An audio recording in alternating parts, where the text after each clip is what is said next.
레위기 24장 여호와께서 모세에게 말씀하셨습니다.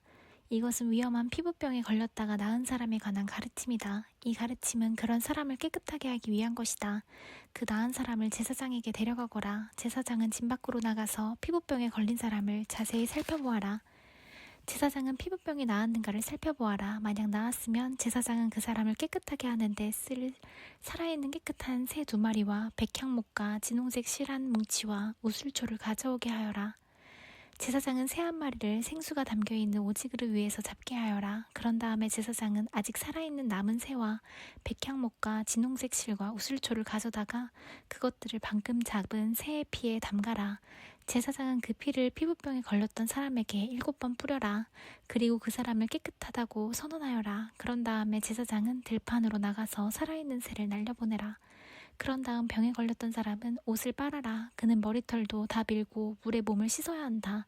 그러면 그는 깨끗해져서 진으로 들어갈 수 있을 것이다. 그러나 진으로 들어간 뒤에도 그는 7일 동안 자기 장막 밖에 머물러 있어야 한다. 7일째 되는 날 그는 머리털을 다 밀어야 한다. 머리털뿐만 아니라 턱수염과 눈썹까지 밀어라. 자기 옷을 빨고 물에 몸을 씻어라. 그러면 그는 깨끗해질 것이다. 8일째 되는 날 피부병에 걸렸던 사람은 흠없는 수양 2마리와 흠없는 1년 된 암양 1마리를 가져오너라. 그는 또 곡식 제물에 쓸 기름을 섞은 고운 가루 10분의 3 에바와 기름 1록을 가져오너라. 제사장은 그 사람을 깨끗하다고 선언하여라. 그런 다음에 그 사람과 그의 제물을 여호와 앞 곧 회막 입구로 데려가거라. 제사장은 수յան 1마리를 가져다가 그것을 기름과 함께 속죄 제물로 바쳐라. 제사장은 여호와 앞에서 그것을 제물로 드려라. 그런 다음에 제사장은 회막 안에 속죄 제물과 번제물을 잡는 곳에서 그 수양을 잡아라. 속건 제물은 속죄 제물과 마찬가지로 제사장의 몫이다. 그것은 가장 거룩한 것이다. 제사장은 속건 제물의 피 가운데 얼마를 받아서 깨끗해지고자 하는 사람의 오른쪽 깃불과 오른손 엄지와 오른발 엄지에 발라라. 그리고 나서 제사장은 기름 가운데 얼마를 자기 왼손 바닥에 붓고 오른손으로 왼손에 있는 기름을 찍어 여호와 앞에서 그 기름을 7번 뿌려라. 제사장은 손바닥에 남아있는 기름으로 깨끗해지고자 하는 사람의 오른쪽 깃불과 오른손 엄지와 오른발 엄지에 발라라. 그 기름은 속건 제물의 피를 이미 바른 곳 위에 바르게 되는 것이다. 그런 다음 제사장은 왼손 바닥에 남아있는 나머지 기름을 깨끗하게 되고자 하는 사람의 머리에 발라라. 그렇게 하여 제사장은 여호와 앞에서 그의 죄를 씻어주어라. 그런 다음에 제사장은 속죄 제물을 바쳐라. 그것으로 부정하게 되었다가 깨끗해지고자 하는 사람의 죄를 씻어라. 그리고 나서 제사장은 번제물로 바칠 짐승을 잡아서 제단 위에서 번제물과 곡식 제물을 바쳐라. 그렇게 하여 그 사람의 죄를 씻어주면 그 사람은 깨끗해질 것이다. 그러나 병에 걸렸던 사람이 가난해서 그런 제물을 바칠 형편이 되지 못하면 속건 제물로 수양 1마리를 가져오너라. 그것을 여호와 앞에 바치면 제사장은 그 사람의 죄를 씻어 깨끗하게 해줄 것이다. 그리고 그 사람은 기름을 섞은 고운 밀가루 10분의 1 에바도 가져와야 한다. 그것은 곡식 제물로 바칠 것이다. 그는 또 기름 1록도 가져와야 한다.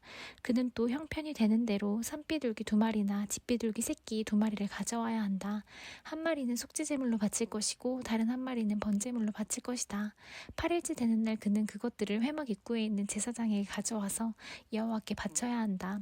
이것은 그가 깨끗하게 되기 위한 것이다. 제사장은 속건 제물과 기름 1록을 가져다가 여호와께 제물로 드려라.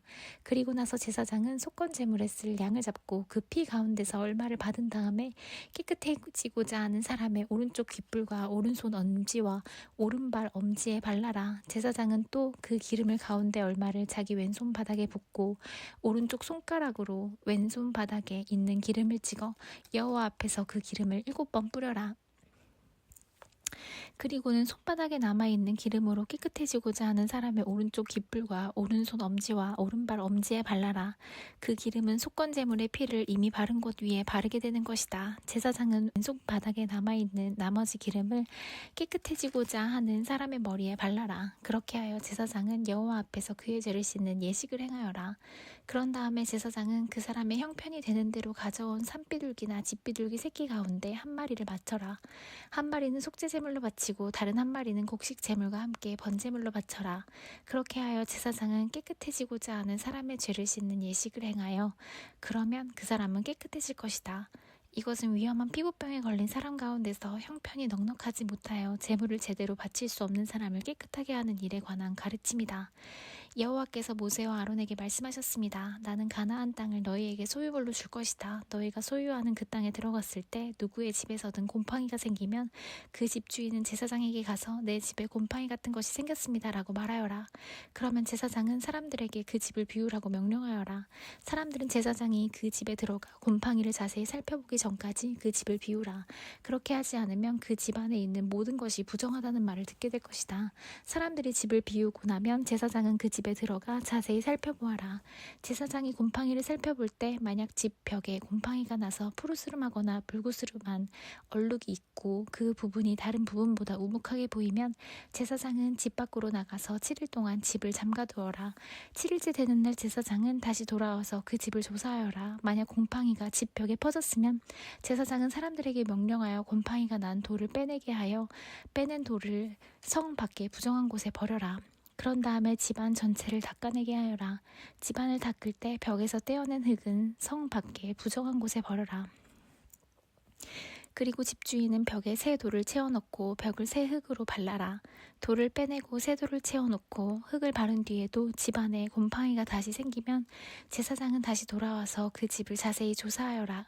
만약 집에 곰팡이가 퍼졌으면 그것은 집에 퍼지는 위험한 곰팡이다.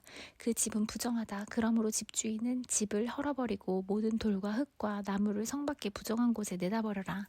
누구든지 그 집을 잠가두었던 기간에 들어간 사람은 저녁 때까지 부정할 것이다. 누구든지 그 집에서 음식을 먹거나 자리에 눕는 사람은 옷을 빨아라. 만약 제사장이 다시 와서 조사했는데 곰팡이가 집안에 퍼지지 않았으면 제사장은 그 집을 깨끗하다고 선언하여라. 이는 곰팡이가 없어졌기 때문이다. 집을 깨끗하게 하기 위해서 제사장은 새 2마리와 백항목과 진홍색 실 1뭉치와 우슬초를 가져오너라. 그리고 새 1마리를 생수가 담겨있는 오지그릇 위에서 잡게 하여라. 그런 다음에 제사장은 아직 살아있는 남은 새와 백향목과 진홍색 실과 우슬초를 가져다가 그것들을 방금 잡은 새의 피와 생수에 찍어라. 제사장은 그 피를 그 집에 7번 뿌려라. 이처럼 제사장은 새의 피와 생수와 살아있는 새와 백향목과 우슬초와 진홍색 실뭉치를 가지고 그 집을 깨끗하게 하여라. 그리고 살아있는 새를 성에서 들판으로 날려보내라.